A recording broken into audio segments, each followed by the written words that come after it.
and welcome to SC Wynward, a new YouTube series about football stadium design. In this series we will follow the evolution of a fictional football club and how the stadium evolves with it. We will use Minecraft as a way to explore different design aspects of football stadiums, with most of the architectural theory for this series coming from the book Stadia, a Design and Development Guide, a book written to help architects with the more technical aspects of designing a stadium. The last edition was written in 2007, which means that there are some aspects that are already outdated, which we will get to in future episodes. The book also mainly focuses on stadium in the English-speaking world. While this isn't a problem in itself, it does give a narrow vision of what a stadium should look like. In the same way that tactics and play styles differ from country to country, so do their styles of stadium. In this series we will take a closer look at Dutch stadium design. Combining elements from both English stadiums as well as German stadiums means that Dutch stadiums wouldn't look out of place in either country. We will use a fictional football club as a vehicle in which we can explore how Dutch stadiums grew in the Netherlands. This fictional club will start out as a small provincial club somewhere between Friesland and Drenthe, following the common naming convention of place name FC, with Wynward being a vaguely Frisian sounding place name.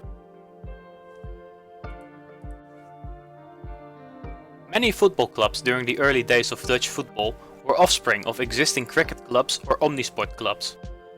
Most of the oldest clubs in the Netherlands were started as cricket clubs, with the most notable being Sparta and Vitesse, who still play in the Eredivisie. Others were started by local entrepreneurs looking to bring this relatively new sport to the region. However, some were formed by workers looking for some entertainment after work. Clubs like Excelsior and VV Leeuwarden, who would later become SC Cambuur, were formed like this.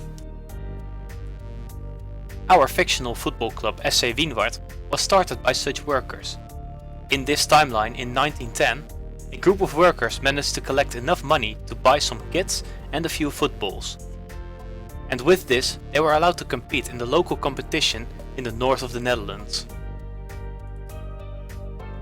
At this point in time, having a fixed field to play on was a luxury, and having a stadium was something only the big clubs could afford.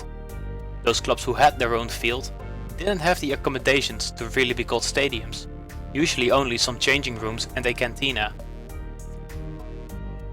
During the 1910s, the first stadiums would begin to pop up in the Netherlands, with the oldest stadiums still in use being the Philips Stadium in Eindhoven, Het Kasteel in Rotterdam and the Adelaarshorst in Deventer, built in 1913, 1916 and 1921 respectively.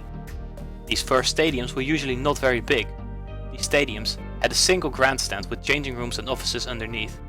Apart from the grandstand, the only places to see the field would be on the sides of the field, where there would be a small railing where people could stand behind. Because of this, these stadiums only had small capacities on paper. However, this capacity could easily be expanded. There were next to no safety regulations, so if you couldn't see the field, you'd simply bring a crate to stand on to see the field. These kinds of very small stadiums are nowadays only used by amateur clubs, since these clubs usually don't attract enough spectators to justify the construction of larger stands around the field.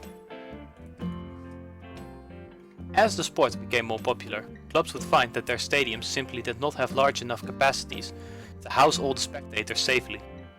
To fix this, clubs would build concrete steps along the field for spectators to stand on. This would drastically increase the stadium's capacity, allowing for capacities of up to 20,000. This is because the steps give much better sightlines, allowing for more rows of people to see the field. People no longer had to bring crates from home to stand on. Because of the low cost of building these steps, they would become a defining feature of Dutch stadium design during this time. And in some stadiums, these steps can still be seen. FC Dordrecht Stadium, for instance, still has some of these steps on the north side of the stadium. At Stadium Wageningse Berg, these steps can still be seen on the short sides of the field, as well as a roofed section on the far side of the field. And on the short sides of HFC Haarlem Stadium before its demolition in 2010. But also the stadium that inspired the build in this video, the Peppel, the stadium of VV Drachten, a small amateur club in the north of the Netherlands. With a single grandstand and steps going around most of the field, the Peppel is the closest you can get to how Dutch stadiums looked almost a century ago.